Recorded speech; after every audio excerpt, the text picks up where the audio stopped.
What's up, guys, and welcome back to another episode here on the channel. Today we're doing things a bit different.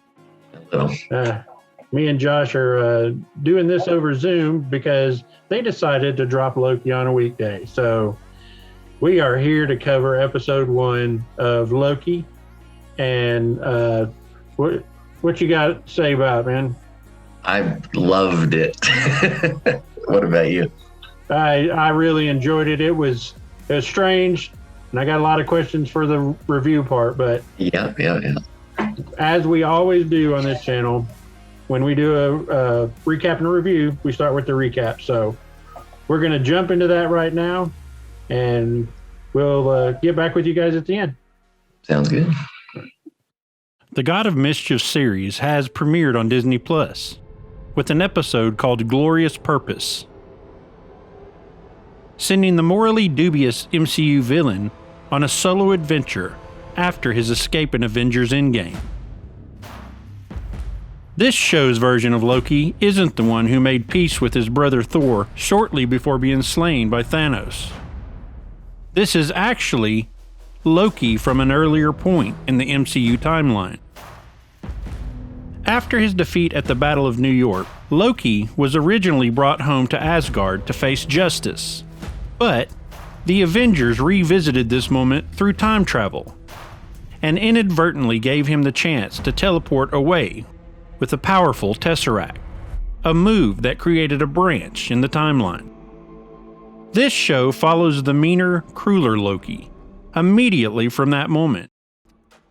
In the episode's final moments, Loki accepts that he can't compete with the power wielded by the chronological cops of the Time Variance Authority. Agent Mobius, played by Owen Wilson, reveals that our Loki isn't the only Loki running around. Another version of him has been creating timeline chaos by killing teams of TVA agents in various eras and stealing their reset charges. We know that the variant traveled to 1949 France and 1858 Oklahoma to draw agents into traps. It's unclear why they chose those points in the timeline, but it proves that the TVA employees can be killed. You just need to know how to counter their gadgets and get the drop on them. As Loki is shepherded through the TVA, he comes across a lovely tutorial video that reveals a bunch of rival timelines once fought in a vast multiversal war that nearly destroyed reality. The trio of timekeepers imposed order by organizing them all into a single sacred timeline. Anyone who steps off the predetermined path creates a nexus event, a branch in the timeline that could easily go out of control.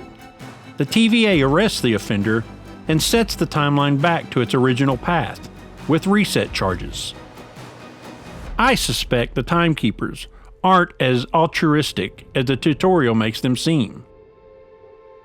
They're essentially imposing their will on every living being. The TVA also has a major totalitarian vibe, since a security guard straight up murders a spoiled rich kid for failing to take a ticket, and hapless Casey has lived his entire life behind a desk. It also seems likely that the multiverse will be restored to some degree by the end of this show's 6-episode run, given the title of the next Doctor Strange, and reports about Spider-Man No Way Home. When Mobius asks Loki why he wants to make others submit to his will, his answer reveals how his thinking mirrors that of the Timekeepers. It also seems like a twisted take on the Robert Frost poem, The Road Not Taken. He's furious at the TVA because he knows on some level that he's no better than they are. This episode also reveals the moments immediately after Loki's escape. Something we've all been wondering about since that movie came out. The poor guy teleports halfway around the planet and lands hard in the Mongolian part of the Gobi Desert. Dusting himself off, he tries hitting some locals with a grandiose speech, before a squad of TVA agents bust him. Loki might be a god, but we immediately see that the agents wield powers far beyond his. Later, Loki's concept of power is thrown even more when he finds a bunch of Infinity Stones sitting in a desk drawer, suggesting they've been used to break off from the sacred timeline multiple times, and learns that TVA workers used them as paperweights.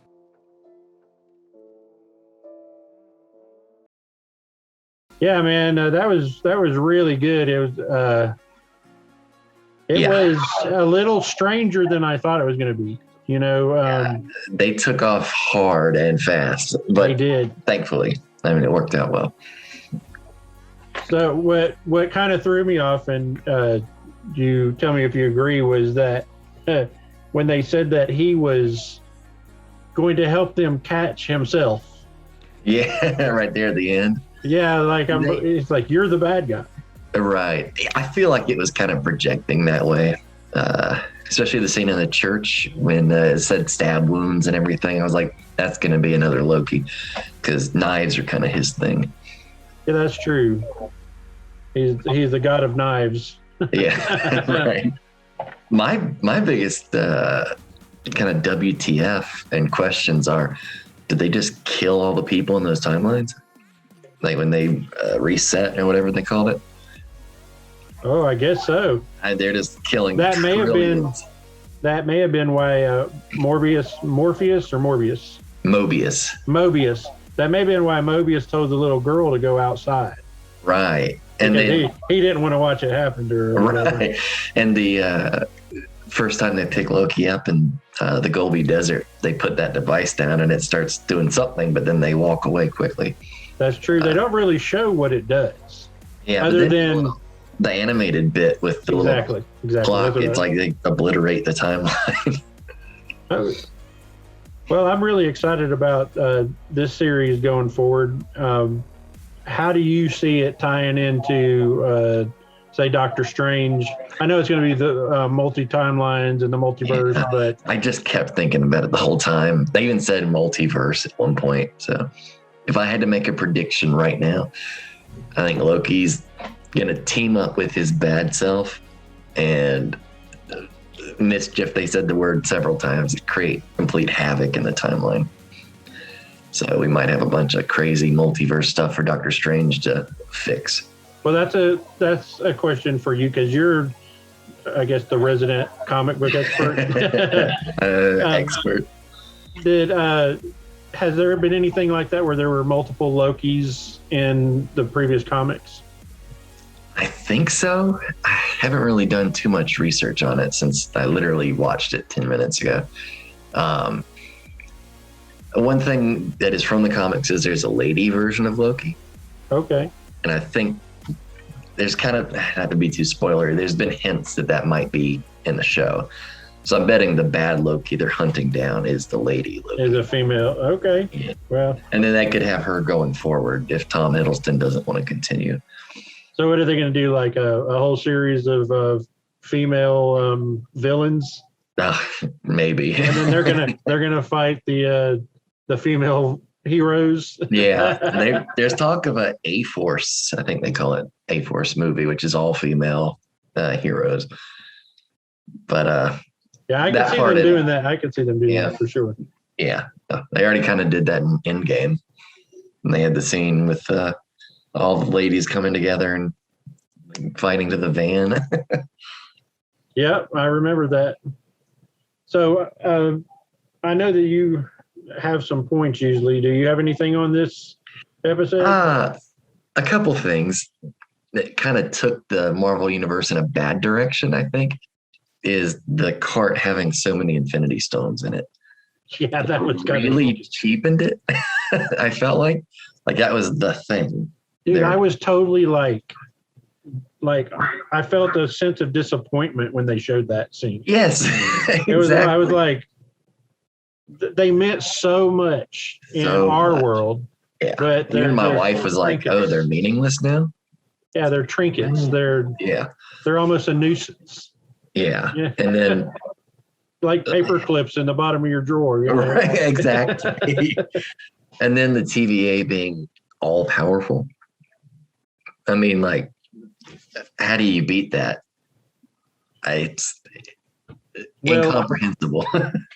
In the recap, I did cover the little bit of authoritarian totalitarian vibe going on with definitely that.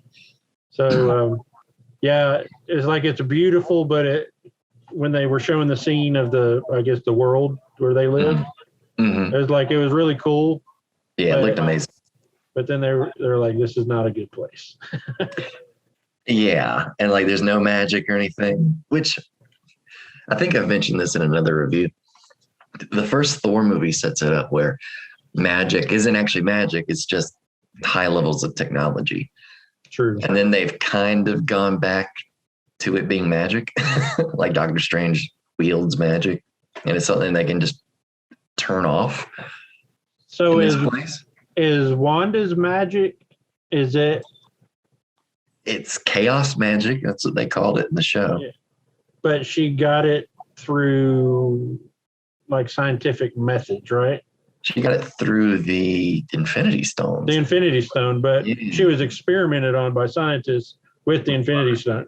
Right. So it was kind of like a combination of magic and, I guess, you say that if that was a form of technology, the Tesseract is a form of technology, then that kind of takes it in a completely different direction.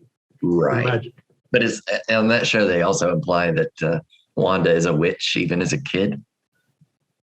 I don't know. Yeah, it's been a while. Another thing is they've confirmed Kang the Conqueror is going to be the villain in Ant-Man 3. And he's a huge Avengers villain that is a time traveler. Setting timeline, right? And I wonder if they're hinting at what are the three guys called that set up the TVA? The timekeepers. Timekeepers. I wonder if he's a timekeeper because he kind of looks like one if you look at the images of him. Oh, that'd be interesting. Yeah, so it could be a huge setup going forward. Because these people or beings have to be super powerful. Yeah, they're literally outside and above the timeline. Yeah, it doesn't make sense. Like there's no magic, but how are they running things? Right. But I don't know. I kind of like that retro vibe they've been throwing through this whole the way the machinery looks and everything's like very 1980s office setting. Right. Yeah. So, they did the check through Loki's life in the office. And I was like, you show the stuff he doesn't know. And I had a moment of disappointment when they stopped at the Avengers stuff. But when he went back to it, it was like, this is exactly what I want. That's exactly what, exactly. You were like, wait, there was other stuff that they needed to show. I explained to my wife, we watched it together. It was like, you got to remember this Loki is completely different from the one in any other movie. Like he repaired his relationship with his dad and brother. Right. Yep. Essentially became a good guy, for lack of a better word, and then got killed. This Loki is like maniacal. Tried to take the Earth like 2 hours ago. Yeah, he's still in that mindset of I'm the rightful heir to Earth, and you will all bow before. I mean, his first response when he went through the time travel or the doorway, and he landed in the Gobi Desert. He immediately gets on. Yeah, he gets up on a pedestal and he's like, "You will kneel before me." Right. So that was hard to wrap my head around for a moment, but I think seeing all that maybe has brought him back in line with who he was. But he's just, and I don't trust Loki. I never have. I don't think from day one. You're not supposed to, right? True, but like you said earlier, I think he's going to end up teaming up with his other variant. Yeah. And wreaking havoc. Yeah, I hope so. That would be really cool. Yeah. But I do wonder if we'll lose this version of Loki in the end.